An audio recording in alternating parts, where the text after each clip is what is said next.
പിതാവും പുത്രനും പരിശുദ്ധാത്മാവുമായ തൃത്വിക ദൈവത്തിന് സ്തുതിയും ആരാധനയും മഹത്വവും എന്നുവന്നേക്കും. ആമേൻ. ഈശോയിൽ എൻ്റെ പ്രിയ കൂട്ടുകാർക്ക് പെന്തക്കോസ്ത് തിരുനാൾ മഹോത്സവം ആഘോഷിക്കുവാൻ ഒരുങ്ങുമ്പോൾ സഭ നൽകുന്ന അമൂല്യമായ ഒന്നാണ് പരിശുദ്ധാത്മാവിനുള്ള നൊവേന പ്രാർത്ഥന. ഇതേക്കുറിച്ച് വിശുദ്ധ ജോൺ മരി വികാരി പറയുന്നത് പ്രകാരമാണ്: പരിശുദ്ധാത്മാവിൻ്റെ സാന്നിധ്യമില്ലെങ്കിൽ എല്ലാം തണുത്തു മരവിച്ചിരിക്കും.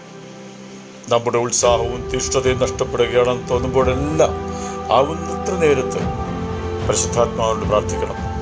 വിശ്വാസവും സ്നേഹവും നമുക്ക് ലഭിക്കുന്നതിന് പരിശുദ്ധാത്മാവിൻ്റെ നൊവേന ഭക്തിനിഷ്ഠതയോടെ നമുക്ക് ചൊല്ലാം. വിയാനിയുടെ ഈ വാക്കുകൾ ഉൾക്കൊണ്ടുകൊണ്ട് തന്നെയാണ് പരിശുദ്ധാത്മാവിൻ്റെ നൊവേന പ്രാർത്ഥന ഏറ്റവും പഴക്കമുള്ള ഒരു പ്രാർത്ഥനയായി സഭ രൂപപ്പെടുത്തിയത്. ആദ്യത്തെ പെന്തക്കോസ്തയിൽ പരിശുദ്ധാത്മാവിൻ്റെ ആഗമനം കാത്തിരിക്കാൻ തൻ്റെ സ്നേഹിതന്മാർ ജെറുസലേമിലേക്ക് അയച്ചപ്പോൾ കർത്താവ് നൽകുന്ന നിർദ്ദേശപ്രകാരമാണ് അത് ആദ്യമായി നടന്നത്. സഭ ഔദ്യോഗികമായി നിർദ്ദേശിച്ചുള്ള ഏക നൊവേന ഇതാണ്. 14 ലിയോ പാപ്പ 1897 മെയ് മാസം 9 ഇതിന് തുടക്കം കുറിച്ചു.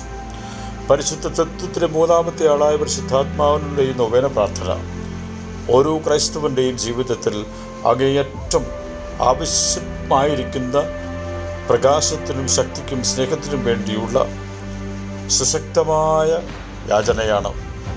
നമ്മുടെ കർത്താവായ യേശുക്രിസ്തുവിൻ്റെ കൽപ്പനയനുസരിച്ചും നമ്മുടെ പരിശുദ്ധ അമ്മയായ കന്യകാമറിയത്തിൻ്റെ സാന്നിധ്യത്തിലും ഇവ നടത്തുകയാണെങ്കിൽ ഇത് മറ്റെല്ലാ നൊവേന പ്രാർത്ഥനകളെക്കാളും ഒരു വലിയ പ്രാർത്ഥനയുമാണ്. പെന്തക്കോസ്തയ്ക്ക് നമ്മെ തന്നെ ഒരുക്കാൻ വേണ്ടി 9 ദിവസത്തേക്ക്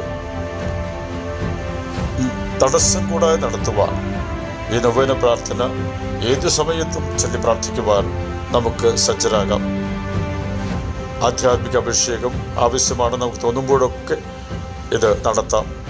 എവിടെ വച്ചും നമുക്ക് നടത്താം.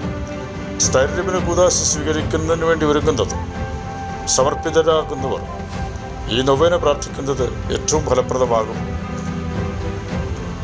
ഓരോ ക്രൈസ്തവ വിശ്വാസിയും അവരുടെ ജീവിതത്തിൻ്റെ ഭാഗമായി ഒരു മുതൽക്കൂട്ടായി ഇത് കരുതുന്നത് ഏറ്റവും അഭിലഷണീയമാണ്.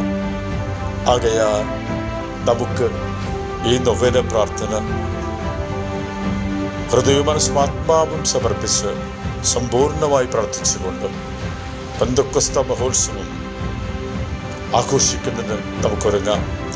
മാമോദീസായുടെ എന്നിൽ വാസം ആരംഭിച്ച പരിശുദ്ധാത്മാവ് എന്നിൽ ജ്വലിക്കാൻ, പരിശുദ്ധാത്മാവിൻ്റെ വലിയ ജ്വാല എന്നിലൂടെ അവിടുന്ന് നിയോഗിച്ചിരിക്കുന്നവർക്ക് ലഭ്യമാകാൻ ഈ ഒരുക്ക പ്രാർത്ഥനയും പെന്തക്കോസ്ത് ആഘോഷവും നമുക്ക് അനുഗ്രഹീതമാകട്ടെ. ആമേൻ.